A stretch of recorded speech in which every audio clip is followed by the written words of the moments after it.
In the fall of 2010, the Pacific Northwest was already deep into its restless season, the kind where the air feels heavier, the skies seem permanently gray, and the weather can turn on you in an instant. For a group of 7 close friends in their early 20s, this was the perfect time for what they saw as their final big trip together, before life inevitably pulled them in different directions. They had been hiking together since high school, each trip a little more ambitious than the last, each route a little more remote. This time, their chosen destination was Devil's Hollow, a sprawling fog-bound canyon system threaded with narrow ridges, steep descents, and a maze of valleys that could confuse even the most experienced outdoorsman. It was notorious locally, both for its treacherous weather shifts and for the unsettling stories whispered about hunters who never returned. But to these friends, it was just another challenge. The group was well prepared. They'd packed detailed topographic maps, 2 handheld GPS units, and a satellite phone in case they lost all other means of communication. Each carried enough food for 4 days, and their clothing layers were chosen for the cold, wet conditions common in the hollow. They left their vehicles parked neatly at the main trailhead, side by side, early in the morning on October 14th. A passing hiker would later recall seeing them setting off in high spirits, their laughter carrying faintly through the mist. By mid-morning, they had disappeared into the narrow entrance of the first canyon, where the fog was already beginning to thicken. They were scheduled to return on the evening of October 17th. By the next morning, with no sign of them and no messages sent through the satellite phone, concern quickly escalated to alarm. One of the hikers' fathers, a retired forest ranger, called local authorities, explaining that this group was too disciplined to simply lose track of time. Search and rescue was mobilized within hours. Crews began their sweep at the trailhead, working methodically along the established paths before pushing into the more dangerous sections. The first discovery came quickly. The hikers' cars, untouched and locked, still parked exactly as they had been 3 days earlier. From there, trackers picked up a series of boot prints leading away from the main trail. The pattern showed the group moving together, their pace steady. But halfway into the valley, where the terrain dipped sharply and the fog thickened to a milky wall, the tracks began to fade. Then, without explanation, they ended entirely. The ground was damp but not muddy enough to lose impressions so suddenly.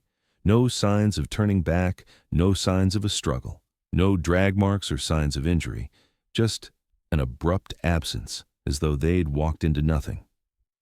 Searchers fanned out from that point, marking their locations with fluorescent tape, calling out the hikers' names into the dense white air. For the families, those first 24 hours were unbearable. Some stayed at the ranger station, waiting for updates, while others insisted on joining the search themselves, even in the dangerous terrain.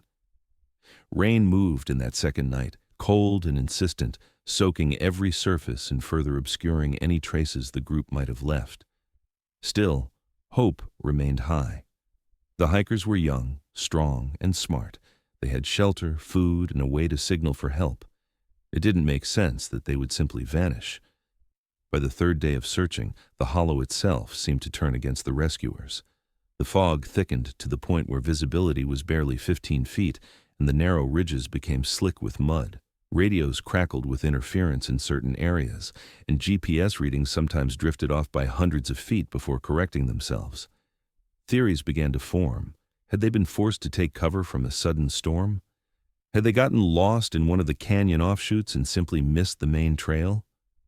The possibility of a fall was considered, but there were no cliffs in the immediate vicinity of where the print stopped, and no signs of disturbance in the brush. The satellite phone's lack of use was another puzzle. If they had been lost or injured, why not activate it? Investigators speculated that it might have been damaged or lost, but none of the searchers found any sign of it or any other gear. Days passed without a single confirmed lead. The hollow seemed to absorb every sound, every shout for help, returning nothing but silence. As each search team returned empty-handed, the fear began to shift into something colder, an awareness that the group might not be coming back. Yet no one wanted to say the words out loud. On the 7th day, with food supplies estimated to have run out, the rescue operation intensified. Helicopters swept over the valleys in tight grids, their rotors beating down on the mist. But even from the air, the hollow's shifting fog concealed everything beneath a certain height. On the ground, searchers covered mile after mile, finding nothing more than a single torn scrap of paper, a piece of a trail map, damp and dirt-stained, wedged between two rocks. It was a fragment of the larger picture, but offered no real answers. The section depicted was well outside the area the group was believed to have traveled, raising questions about whether it even belonged to them at all. Still, the families clung to it as a sign that there was more to find.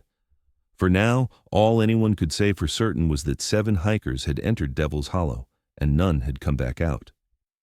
The search wasn't over, but as the days dragged on, the valley's silence began to feel less like an obstacle and more like a warning. By the time the second day bled into the third, Devil's Hollow had become a battlefield against nature itself. Helicopters thundered overhead, their searchlights stabbing at a fog so thick it swallowed the beams within seconds. From the ground, they were little more than muffled silhouettes gliding in and out of the cloud cover. Down below, rescue teams pushed forward in tight formations, shouting names into the gray void, their voices dampened by the constant hiss of rain. The valley floor was slick and treacherous, with streams swollen from overnight downpours, forcing the crews to wade waist-deep through icy water just to reach certain pockets of the canyon. Every hour counted. The missing hikers had been in the elements for days now, and while they were prepared for cold and wet conditions, no gear could outlast Devil's Hollow indefinitely. Teams rotated in and out of the staging area, mud streaked across their faces, GPS units hanging from soaked straps, and dogs shaking water from their coats. Some of the most experienced trackers in the state had been called in, and for a time it seemed they might be closing in.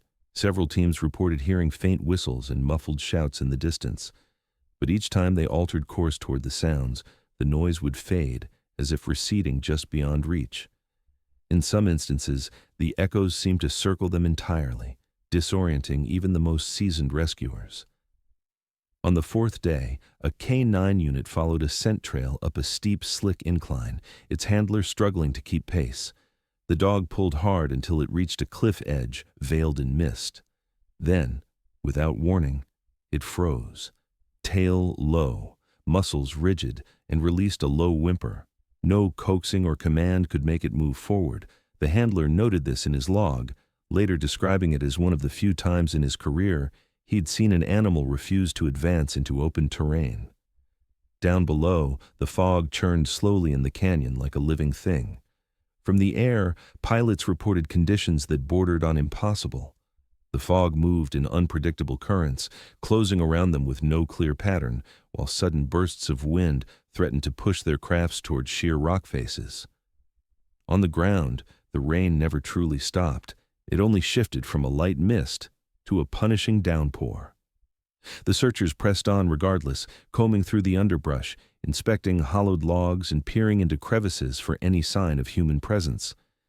But the hollow gave nothing back. No tents, no sleeping bags, no scraps of clothing, not even the remains of campfires. By the end of the first week, exhaustion set in. Crews were rotated out more frequently, some needing medical attention for exposure or sprains.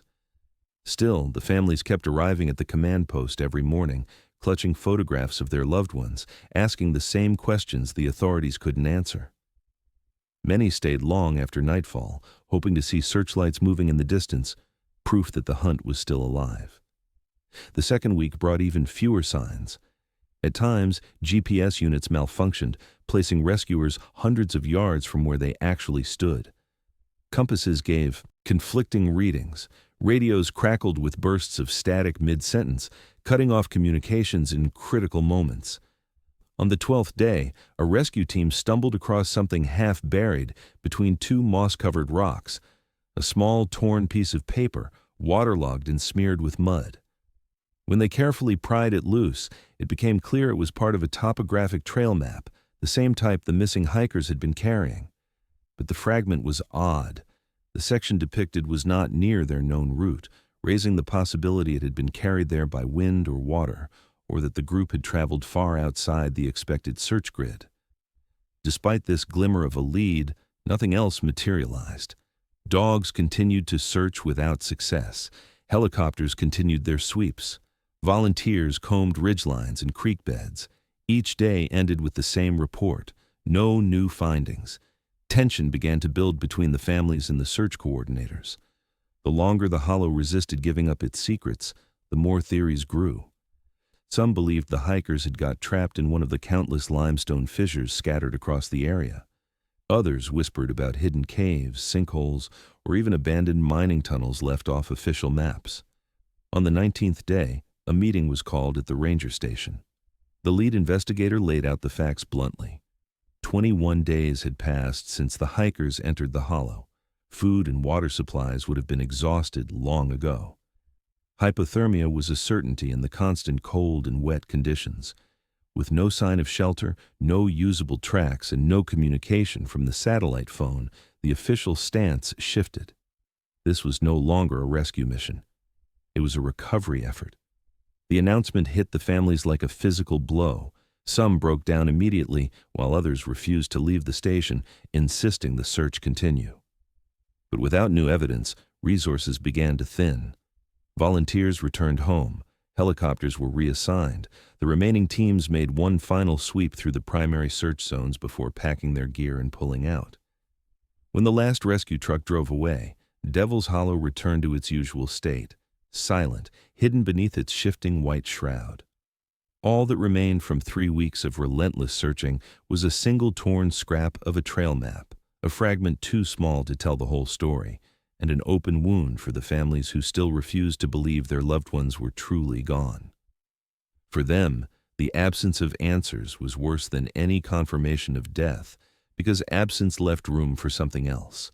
The faint hope that maybe, somehow, the 7 hikers were still out there, waiting to be found. In the months after the official search ended, the story of the 7 hikers didn't fade away. It mutated. With no resolution and no physical evidence beyond a torn scrap of map, the hollow began to reclaim its place as more than just dangerous wilderness. It became a legend. Around the logging towns and fishing villages that bordered the valley, whispers resurfaced. Old stories locals claimed they'd heard from grandparents or hunting buddies who had ventured too far. Tales of strange, flickering lights moving low across the canyon floor, of voices calling out from the mist when no one was there, of hunters whose footprints led into the hollow but never came back out. These weren't stories anyone would share on record, but over beers in roadside bars, the warnings flowed freely. That place takes people. Conversations about the missing hikers spilt onto online message boards and conspiracy forums. There, theories multiplied. Some suggested the group had stumbled into a hidden cave system and become trapped far below the surface, beyond the reach of the search teams. Others went further, speculating about Cold War-era experiments or abandoned government installations buried in the hollow's bedrock.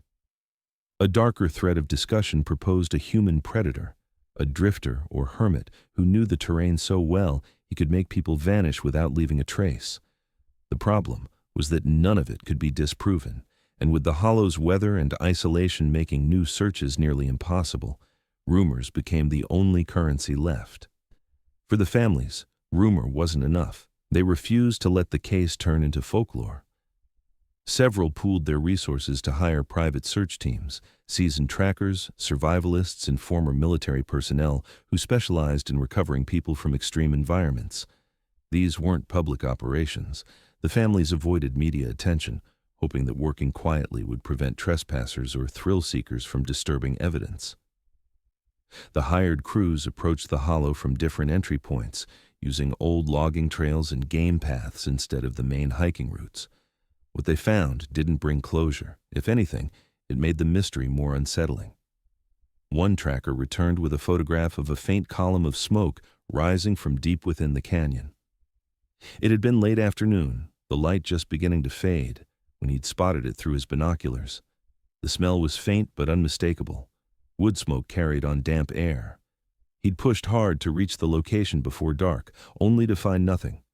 The ground was cold, no ash, no embers, no footprint, just wet soil and silence. Another reported an area where his compass spun erratically in every direction, rendering it useless. He switched to GPS, but the signal cut out entirely until he left the immediate area. Over the next 2 years, at least 3 separate private teams reported similar experiences: faint voices that seemed to come from just out of sight, sudden drops in temperature, and even the sound of something large moving through the underbrush that stopped the moment it was pursued. None of them brought back physical evidence: no gear, no remains, no personal items belonging to the hikers. But each came back with the same impression: the hollow wasn't just difficult to navigate, it actively resisted being understood. These accounts were shared quietly among the families and a small network of trusted contacts. The public only saw fragments, occasional mentions in local news about renewed search efforts, with no details provided. For those directly involved, the case was no longer just about finding bodies.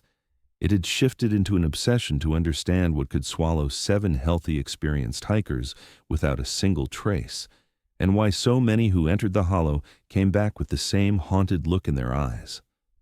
Some families began keeping their own detailed maps, layering notes from every private search over the official trail system.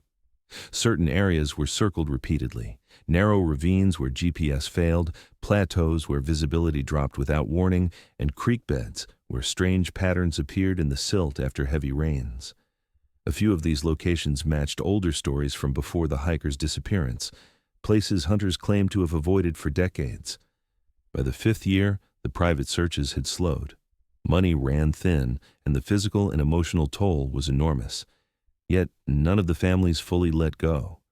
They continued to collect tips, no matter how outlandish, and to track any unusual activity in the hollow. Even when years passed without new expeditions, the information kept accumulating, a scattered, fragile web of observations and second-hand accounts. And then, in 2021, a hunter from a neighboring county claimed to have seen something unusual while scouting elk routes. He described a patch of fog that moved against the wind, clinging low to the ground, and within it, the silhouette of what looked like a metal structure half buried in the slope. He hadn't gone closer, unnerved by the sudden silence that fell over the area. When shown photos of the hollow's known landmarks, he said none of them matched what he saw. The description was too vague to act on, but it lodged in the family's minds like a splinter. For outsiders, the case was just another piece of local lore, something to tell visitors when pointing toward the distant, mist-covered ridges. But for those who had lost someone there, Devil's Hollow was no ghost story. It was an open wound, its edges hardened by years of unanswered questions and the belief that whatever had happened was not simply an accident. They had been chasing threads for more than a decade, waiting for something tangible. And though they didn't know it yet, the next real lead wouldn't come from the ground at all. It would come from above. In the years following the disappearance, official updates from the sheriff's department grew sparse. Most of the evidence collected during the initial search had been cataloged, boxed, and shelved in a climate-controlled storage unit. There was little new to examine, at least until a family member pushed to have one overlooked item reviewed again. Among the recovered belongings from the hikers' homes was a compact digital camera found inside one of their parked vehicles. The battery had long since died, and in the chaos of the early investigation, it had been logged but never analyzed in detail. It wasn't until a detective revisiting the case agreed to power it up that they found a memory card still inside. The card contained 54 images, all taken during the first day and a half of the trip. At first, they were ordinary snapshots: laughing faces framed by tall pines, bright tents staked into damp soil, and wide shots of narrow ridges with mist creeping up from the valley below. Timestamps matched the hikers' intended route, suggesting they were following their plan without issue. The group looked relaxed, confident, even playful, mugging for the camera as they crossed a fallen log over a stream or posed with arms slung around each other's shoulders. But as the sequence progressed, the images began to show weather moving in. The fog that had hovered low in earlier shots now swelled into dense clouds, obscuring backgrounds and muting the light. The hikers were still smiling, but their jackets were zipped, their hats pulled low. The final clear image in the set showed them standing together at a high ridge, faces slightly flushed from the climb, their outlines softened by the rolling mist behind them. According to the timestamp, it was taken mid-afternoon on their second day. The last image on the card was different. It was blurred and angled strangely, as though the camera had been dropped or the shutter pressed unintentionally.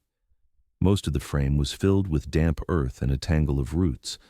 In the lower third of the image were two pairs of boots, hiking grade, mud-caked, and between them, partially obscured by moss, was a rusted metal grate set into the ground. The grate's bars were thick and evenly spaced, its edges framed by corroded bolts sunk deep into stone. It didn't look like natural rockfall or a random piece of trash. It was fixed in place, intentional. When the photo was first reviewed by investigators, it was marked as non-critical. The assumption was that the grate belonged to an abandoned mine vent or some old drainage system from logging operations decades earlier. The region was riddled with such remnants, many unmapped. The focus of the search had been on finding the hikers, not cataloging old industrial debris.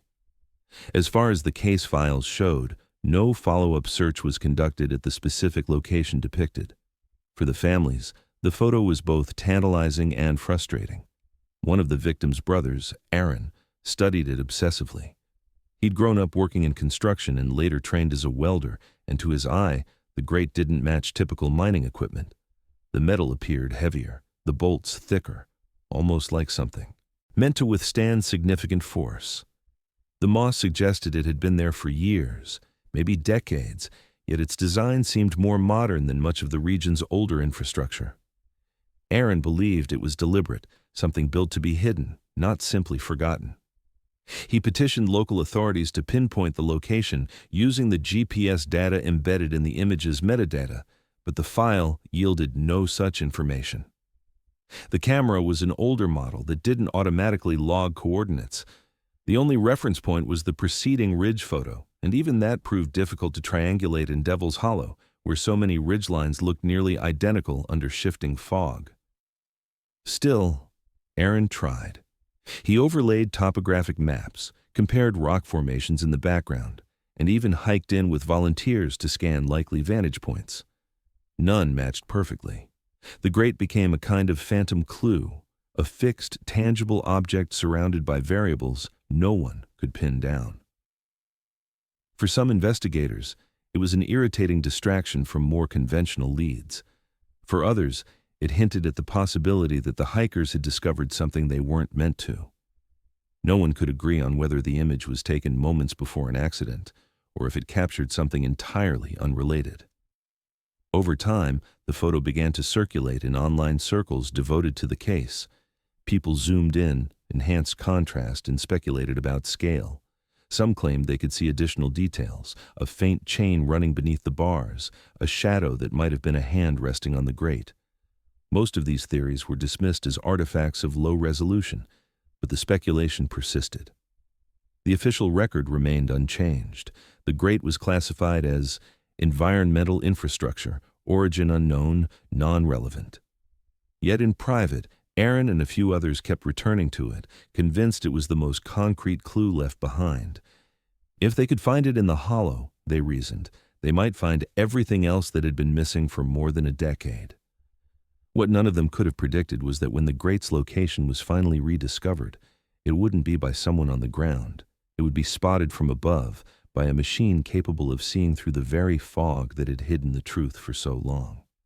For more than a decade, Devil's Hollow existed in a kind of suspended state, too dangerous for casual hikers, too inhospitable for most wildlife, and for the families of the 7 who vanished, too painful to think about without feeling the weight of what had been lost. From 2010 to 2023, no official search parties returned to its depths.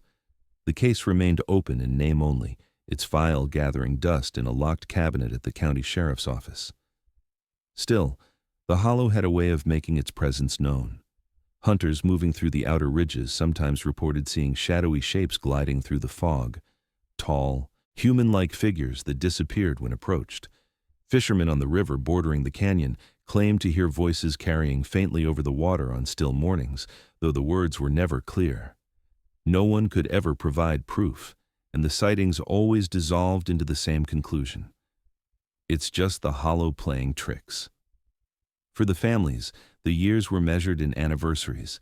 Every October they gathered at the trailhead for a candlelight vigil. Photographs of the seven, sunburnt smiles, squinting eyes, arms linked around each other, were taped to poster boards and propped against the weathered wooden sign marking the start of the trail. Some years, dozens of people came. Other years, only a handful. They read poems, said prayers, and left flowers that wilted within days in the damp air. The vigils weren't for closure. They were to remind the world and themselves that the story wasn't finished. The hollow itself remained largely untouched. Its reputation was now firmly cemented, not just as a place where people could get lost, but as a place where people didn't come back. Hunters skirted its edges. The occasional thrill-seeker who tried to hike into the deeper sections often turned around before the first nightfall, unnerved by the silence and the way the fog could move in like a wall, cutting off visibility in seconds. The county discouraged tourism there, and most guidebooks didn't bother to list it as a destination. In this stillness, the case became a ghost. It was remembered by locals, whispered about in the same breath as older disappearances and strange events in the region. But for law enforcement, it was inactive. The only tangible reminders were the occasional tip phoned in by someone convinced they'd found an abandoned campsite or a scrap of fabric, always turning out to be unrelated. The grate in the final photo from the hiker's camera remained a curiosity to a small circle of people, but without a location, it was as unreachable as the truth itself. Then, in late 2022, a development came from an entirely unexpected direction. A local environmental research group, contracted to study the impact of climate change on alpine vegetation, received funding for a new survey of several remote areas, including Devil's Hollow. Their primary focus wasn't human history, it was ecological mapping, but they had just acquired cutting-edge drone technology designed for wildlife monitoring. These drones weren't ordinary. They were fitted with advanced thermal imaging systems capable of penetrating dense fog layers, detecting both heat signatures and structural anomalies on the ground beneath. The technology had been tested in other challenging environments. Coastal cliff systems, shrouded in sea mist, and high mountain passes, veiled in snow squalls. It could map areas invisible to the naked eye, creating composite images from multiple passes. The hollow, with its constant low-hanging fog and labyrinthine ridges, was the perfect candidate for testing the system's limits. Getting permission to fly there wasn't easy. The hollow was protected under a patchwork of state and county regulations, partly for environmental reasons and partly because of its dangers. But the research group argued their work could contribute to both wildlife conservation and public safety, potentially identifying hazardous terrain or unstable geological areas. After months of paperwork, they received limited clearance to conduct a series of flights over the canyon in early 2023, weather permitting. For the families of the missing hikers, this announcement barely registered at first. It was framed as a scientific endeavor, not a search. But to those who still clung to the possibility that their loved ones were out there somewhere, any new set of eyes, especially ones that could see through the hollow's perpetual fog, carried a flicker of hope. They didn't say it out loud, but they were listening, waiting for any word of what the drones might find. As winter settled over the Pacific Northwest, the hollow lay in its usual state of isolation, its ridges frosted, its valleys filled with thick white vapors. In January, the research team began assembling their gear at a small staging area on the canyon's western edge. The drones, sleek and angular, were calibrated and tested, their infrared sensors adjusted for the cold. The plan was straightforward: fly systematic sweeps over the mapped perimeter, feed the data into a central processor, and analyze the terrain for wildlife presence and environmental anomalies. None of the researchers expected to uncover anything related to the 2010 disappearance. Most of them barely knew the details of the case, but the hollow had been waiting 13 years, and what the drones were about to reveal would prove that, Despite the silence and the passing of time, the truth had been lying just beneath the fog all along. In February 2023, the weather over Devil's Hollow finally broke just enough for the environmental team to begin their first aerial survey. The air was still heavy and wet, the fog lying thick over the valley floor like it always had, but the winds were calm, a rare window in which the drones could be flown without risking them being swept into the canyon walls. The pilot, a quiet man named Daniel, who had logged thousands of flight hours over every type of terrain imaginable, launched the first unit just after sunrise. Its rotors hummed steadily as it climbed, disappearing into the milky haze above the staging area. The flight path was plotted to sweep across the western half of the hollow in a slow, overlapping grid. On the ground, the rest of the team watched the live feed stream to a rugged monitor, their focus primarily on identifying areas of dense vegetation and mapping water sources. The thermal overlay painted the landscape in gradients of red, yellow, and blue, warmer areas glowing faintly against the cold, damp earth. For the first half hour, the imagery was exactly what they expected. Patches of wildlife here and there, residual warmth in exposed rock faces, and the muted heat of flowing water beneath the surface. Then, midway through a pass over a remote gully near the far northern edge of their clearance zone, Daniel leaned closer to the screen. A cluster of bright, narrow shapes flickered into view beneath the fog layer. They weren't moving, but they weren't irregular either. The outlines were unnervingly consistent, rectangular forms, each of them aligned almost perfectly parallel to one another. He adjusted the drone's altitude, bringing it down just enough to sharpen the thermal contrast. The shapes persisted, glowing faintly through the vapor, spaced too evenly to be boulders or logs. Switching to the optical feed, Daniel expected to see nothing, just the opaque blanket of fog. But as the drone dipped lower, the camera caught the faint suggestion of something metallic breaking through the soil. It wasn't much, just a jagged angular edge, the rest swallowed by moss and debris. But the line was too straight, too deliberate to belong to any natural formation. It jutted from the earth at an angle, glistening faintly in the diffused light, before vanishing again into the fog. Daniel held the drone steady, circling the area from 3 different altitudes, capturing footage from multiple angles. The thermal signatures didn't change. Whatever was beneath the fog was holding a consistent temperature, and its shape remained stubbornly precise in every pass. He tagged the coordinates, made a note in the log, and completed the rest of the grid before returning the drone to base. When the footage was reviewed later that afternoon, the reaction in the small operations tent shifted from curiosity to unease. The shapes were unlike anything they had logged in previous surveys. On the thermal feed, they resembled narrow, elongated rectangles arranged in a cluster, each one approximately the same length. On the optical footage, the glimpses of metal stood out starkly against the wilderness. The team paused the playback repeatedly, enlarging frames and arguing over scale and depth. It could be nothing. Old logging equipment, rusting fence panels, remnants of an unknown mining project. But the symmetry made no sense. Following protocol, the environmental team forwarded the footage to local authorities, attaching the coordinates and a brief description of the anomaly. The initial response was dismissive. The sheriff's office suggested it was likely a case of thermal distortion, common when imaging through layers of dense, moisture-heavy air. Metallic debris, they said, often reflected heat differently than surrounding terrain, creating misleading images.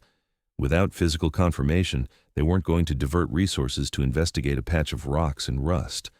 But Daniel wasn't convinced. Before sending the data, he had already checked his raw files for errors. The thermal readings were stable, the calibration intact. And the anomaly wasn't a one-time glitch. He had filmed it 3 separate times, from 3 separate angles, and the shapes remained identical in each pass. Distortion could account for shifting patterns, but not for something so fixed and precise. He also knew the location, a steep, isolated gully far from any known mining site or logging trail. Getting there on foot would take hours, maybe longer, and it was an area no official search team had covered since the 2010 disappearance. When he told the rest of the team this, the conversation in the tent grew quieter.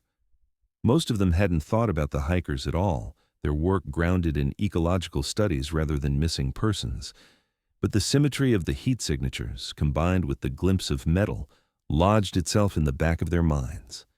They decided to fly the same route again the next morning, adjusting the drone's path to focus exclusively on the gully. That second flight confirmed it. The shapes were still there, unchanged. The metal was still visible in brief breaks in the fog, its surface mottled with rust. And beneath it, the thermal overlay still showed the same faint glow, not strong enough to suggest a living heat source, but warmer than the surrounding ground. This time, they didn't just forward the footage, they requested an in-person review from the sheriff's department. By then, word of the anomaly had begun to leak beyond the team. Someone mentioned it to a local ranger, who mentioned it to a retired search and rescue volunteer. Within days, the families of the missing hikers heard about it, and the grate in the photograph from 13 years earlier was back in circulation, passed from phone to phone. For the first time in over a decade, there was a location, coordinates that could be walked to. The hollow, which had held its silence for so long, seemed to have let something slip. When the decision was finally made to send people into Devil's Hollow, it came with an unspoken weight. For over 13 years, no organized team had set foot in its deeper corridors. The memories of the original search still lingered with those who had been there, how the fog could erase a man from sight in seconds, how the land itself seemed to turn inward and hide its secrets. Now, the coordinates from the drone footage offered a target, something tangible to chase. That alone was enough to bring together a joint task force, local deputies, retired search and rescue veterans, and a handful of forensic specialists accustomed to working in hostile terrain. They began their trek at first light, the air already wet and heavy. Each carried GPS units, but even before they left the main trail, the readings began to falter. Small discrepancies at first, then larger shifts as the canopy closed overhead. The fog hung low and unmoving. A dense, clinging layer that reduced visibility to a dozen yards at most. They moved cautiously, marking trees with bright tape, calling out locations over radios to avoid losing each other. The silence was oppressive, broken only by the crunch of boots on damp soil and the occasional hiss of static through their comms. The further they pressed into the gully, the more the ground underfoot changed. What began as soft, leaf-covered earth hardened into uneven rock, slick with moss. Roots wound through narrow channels, forcing them to slow their pace. At times, the fog thickened until the shapes of those ahead blurred into shadows. For the veterans who had been here in 2010, the feeling was uncomfortably familiar. The terrain felt almost unchanged, as if no time had passed at all. When the lead pair's GPS unit signaled they were within 30 yards of the coordinates, the group fanned out to search. The object appeared suddenly. There was no gradual reveal. One moment it was just another patch of forest floor, and the next, someone's boot brushed away a layer of wet leaves to expose the dull curve of metal. They cleared the surrounding debris carefully, brushing away moss and prying free a mat of intertwined roots. What emerged was the top of a corroded hatch, set into the earth at a slight angle. The surface was mottled with rust, its hinges thick and stiff, bolted shut with hardware so old it had fused in place. The hatch was roughly 3 feet across, solid enough that even the casual touch of a hand revealed its weight. Its edges were flush with the ground, blending into the surrounding soil and plant life so completely that it could have been missed from even a few feet away. But it wasn't the only thing hidden there. Scattered around the perimeter were objects that stopped the team cold. Just to the right of the hatch lay a broken hiking pole, its carbon shaft splintered in the middle, the wrist strap frayed. Nearby, half buried in the mud, was a boot, weathered and misshapen, the leather cracked and the sole peeling away at the heel. The laces were still threaded, though one was snapped near the eyelet. A few feet beyond that, glinting faintly in the dim light, was a wristwatch. Its band was intact, its face clouded with condensation, and its hands frozen at exactly 2:17. The finds were logged and photographed in silence. The serial number on the watch matched one purchased by one of the missing hikers' parents in 2008, a birthday gift. The broken hiking pole was a brand still sold today, but the model had been discontinued years earlier, aligning with what the group might have carried in 2010. None of it was conclusive on its own, but together, here at these coordinates, the implications were undeniable. For the next several hours, the team worked to assess the hatch itself. The rust was deep, the bolts fused tight, and the hinges stiff with corrosion. It was clear it hadn't been opened in years, possibly decades. The Bureau forensics team noted that the construction didn't resemble old mining entrances in the area. It lacked the framing, the ventilation shaft, and the tool marks usually found in such structures. This was different, more compact, more deliberate, almost as if it was built to be hidden rather than discovered. Communications with the outside remained patchy. Messages had to be relayed by moving back toward higher ground to find a signal before returning with instructions. By late afternoon, the decision was made. They wouldn't attempt to breach the hatch that day. The corrosion made it risky, and they lacked the cutting tools needed to get through without damaging what might be inside. Instead, they secured the area with markers and documented every angle in detail, preparing for a return trip with the proper equipment. As they packed to leave, the fog began to shift again, swirling in low, heavy curls around the hatch. No one said it out loud, but the unspoken truth settled in. This was the first solid lead since the hikers vanished, and it had been waiting here all along, buried just far enough below the surface to remain hidden until the right eyes, in the right angle, found it. What lay beneath was still a mystery, but for the first time in 13 years, the hollow had given up a piece of its secret. The return to the hollow came 3 days later, this time with cutting tools, additional lighting, and a team prepared for whatever lay beneath that corroded hatch. The weather was no kinder. Fog clung to the treetops and drifted through the gully in slow, deliberate waves. But the group moved with purpose. The hatch was as they'd left it, ringed with their markers, the surrounding moss still torn from their earlier clearing. The rusted bolts were stubborn, fused to the hinges by years of corrosion, and it took hours of grinding, cutting, and wrenching to free them. Each turn of the bolt echoed in the thick air, metallic and reluctant. When the final hinge gave way, the hatch creaked open with a shudder that sent flakes of rust tumbling into the darkness below. The opening revealed a vertical shaft, its walls lined with riveted steel. A heavy metal ladder was bolted into one side, descending into blackness. The air that drifted up was stale and dry, carrying a faint metallic tang that clung to the back of the throat. One by one, the team clipped into ropes and began their descent, headlamps cutting narrow cones of light into the dark. The metal rungs were slick with condensation, and the drop stretched deeper than expected, nearly 30 feet before boots met solid ground. At the bottom, their lights revealed a chamber unlike anything in the surrounding wilderness. This was not a cave. It was deliberate, engineered. The walls were reinforced with steel beams, the ceiling low but solid, and the floor a patchwork of compacted earth and metal plating. It was large enough for a dozen people to move comfortably, but the air was motionless, heavy with years of abandonment. Against one wall, lined in an eerie row, stood 7 tall metal lockers. Each was painted in dull gray, their surfaces mottled with rust and dust. But it was what was on them that stopped the group in their tracks. Each locker bore a name stenciled in faded black letters, and each name matched one of the 7 hikers who had vanished in 2010. The paint was worn, but still legible. The order was random, as if assigned without thought. The handles were latched shut, though not locked, and a thin layer of grime coated them. The lockers were photographed and left untouched for the moment. Nearby, along another wall, was a crude collection of living essentials. Battered cooking gear stacked neatly, plastic water jugs, most empty, one with an inch of stale liquid sloshing inside, and a scattering of mismatched blankets. The blankets were brittle at the edges, their fibers stiff with age. A small pile of tin cans sat in a corner, labels peeling away, their contents long since spoiled. It was clear someone had once intended to stay here for a time. In the far corner of the chamber, partially obscured by an old canvas tarp, they found something stranger still. A second hatch.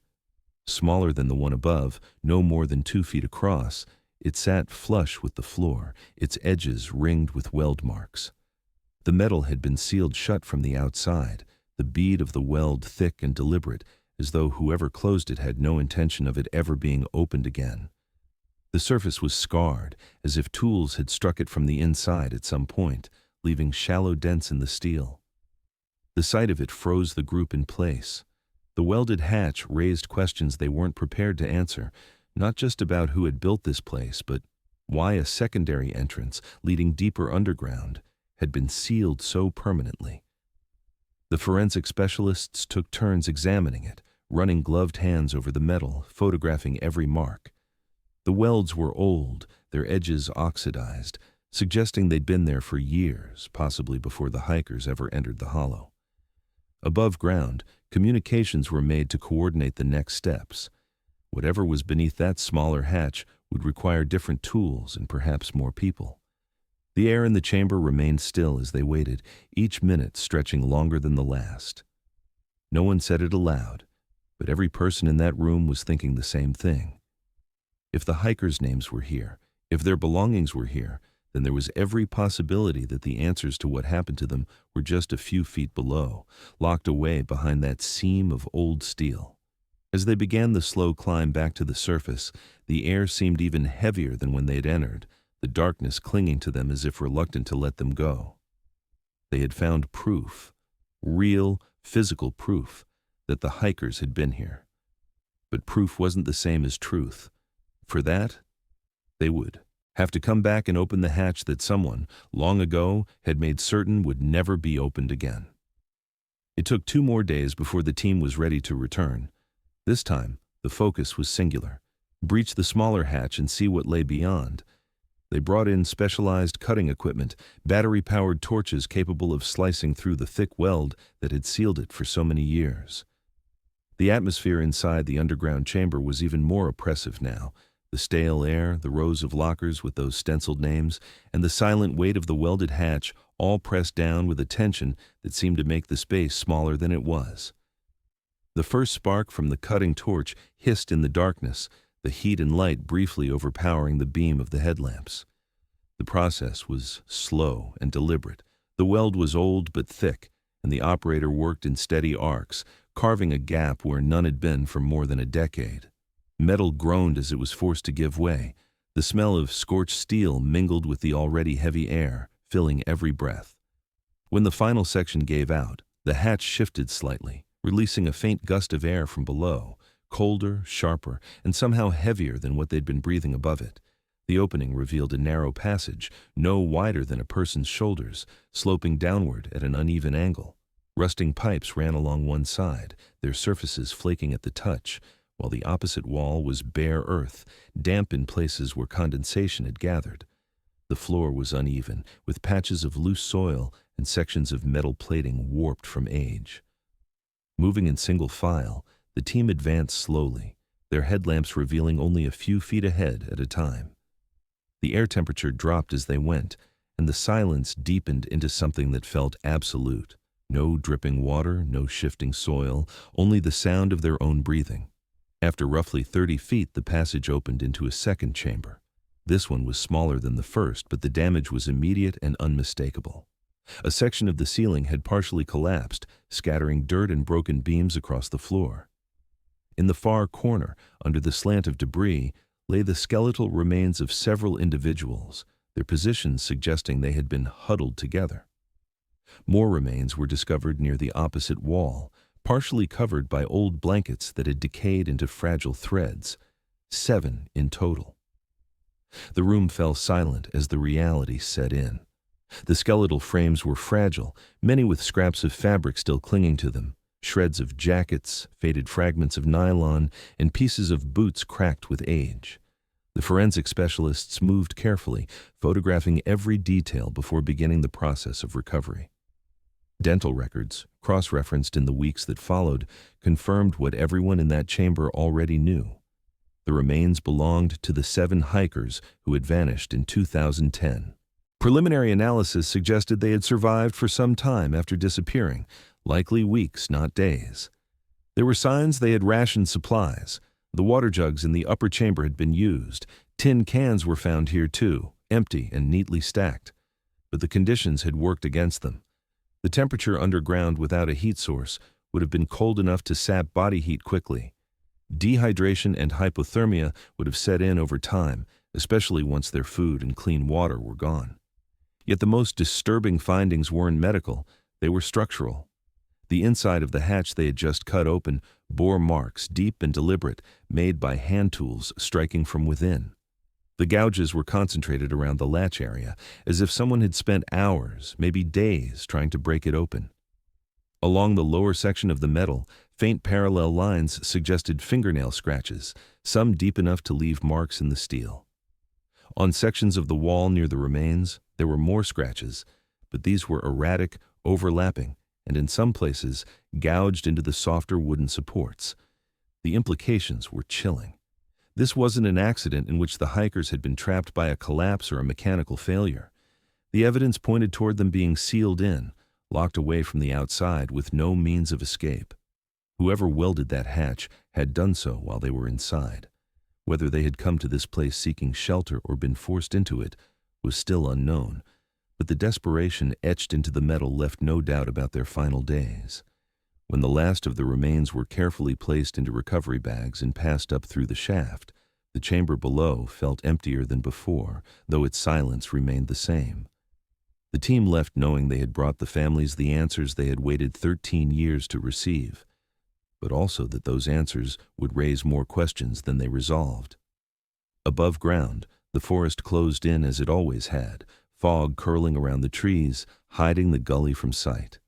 The hollow had given up its missing at last, but not the full story of how or why they had died there. The weeks that followed the recovery were spent in archives as much as in labs. While the forensic team finalized reports on the hikers' cause of death, investigators dug into the origin of the underground structure itself. County property records, some of them still on brittle paper, showed no official record of any installation in that gully. But older survey maps from the late 1950s and early 60s told a different story. Hand-drawn annotations marking restricted access zones in that sector of the hollow. These were relics of the Cold War era, when rural counties across the country had quietly allowed and sometimes encouraged the building of private fallout shelters. Most were registered. This one had never been. The name that surfaced from the records was Curtis Halloway. Born in 1932, he had worked as a miner in the region for most of his life before abruptly leaving the profession in the late 1970s. Tax records showed he had purchased a small parcel of land bordering Devil's Hollow, though his property line stopped well short of the gully where the hatch had been found. Neighbors at the time described him as a recluse, a man who would vanish into the forest for days, returning with supplies and tools, rarely speaking to anyone. Sometime in the early 1980s, Halloway himself disappeared. Officially, he was listed as missing, presumed dead, after failing to return from a solo trip into the wilderness. His cabin fell into disrepair, eventually collapsing into the ground. What investigators pieced together was that Halloway had likely built the shelter in secret, using skills from his mining background. The steel reinforcements, the vertical shaft, the concealed hatches. They were consistent with small-scale underground projects from that era. The larger chamber may have been intended as living quarters, the smaller one as storage or a secondary exit. He had bypassed permits, built it on unregistered land, and concealed it beneath the forest floor so completely that even aerial surveys in the 80s had missed it. The hikers' presence there was most likely accidental.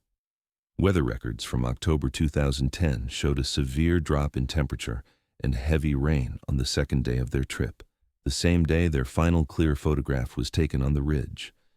It was possible they had spotted the grate and investigated, perhaps thinking it was an old shelter where they could wait out the storm. But the evidence from the welded hatch made it clear that at some point after they entered, someone on the outside had made sure they would not leave. Whether that person was Halloway himself, improbably alive decades after his own disappearance, or someone else entirely, remained a matter of speculation. The most unsettling discovery came from the forensic sweep of the upper chamber. In the dust near the ladder, investigators found boot prints, deep, distinct, and made by a size and tread not consistent with any of the hikers. These impressions were on a layer of sediment that also contained food wrappers and tin cans manufactured years after Holloway's disappearance. Whoever had been there had visited long after the 1980s and long before the hikers vanished. This meant the shelter had been maintained, cleaned, stocked, possibly even occupied, by someone in the intervening years.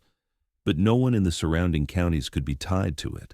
No hunters admitted to using the hollow as a camp, no surveyors claimed to have stumbled across the hatch, and no missing persons reports from the area fit the profile of a caretaker. It was as if the presence of that other person had been erased, leaving only the faint outline of their existence stamped into the dirt. When the official report was finalized, the cause listed for the hikers' deaths was environmental exposure, complicated by human agency. The language was deliberate, acknowledging that someone had sealed the hatch, but stopping short of naming a suspect. The file was closed, though not everyone accepted that as an ending. For the families, closure came only in fragments. They now knew where their loved ones had spent their last days, and that they had been together until the end. But the question of who condemned them to that fate remained unanswered. In the months after the discovery, Devil's Hollow drew new attention. Articles appeared in regional papers, documentary crews requested access to the gully, and hikers once again spoke in hushed tones about what might still be hidden in its fog. The local sheriff's office refused to disclose the exact coordinates of the hatch, citing safety concerns and the risk of tampering with a sealed crime scene. Still, rumors spread. Some claimed the fog was thicker in that part of the hollow now, that it clung longer to the trees, curling low to the ground even in dry weather. Those who had been inside the shelter, who had seen the welded hatch from the other side, spoke carefully about it. They avoided speculation in public, but privately, a few admitted they believed the caretaker, whoever it was, might still be out there.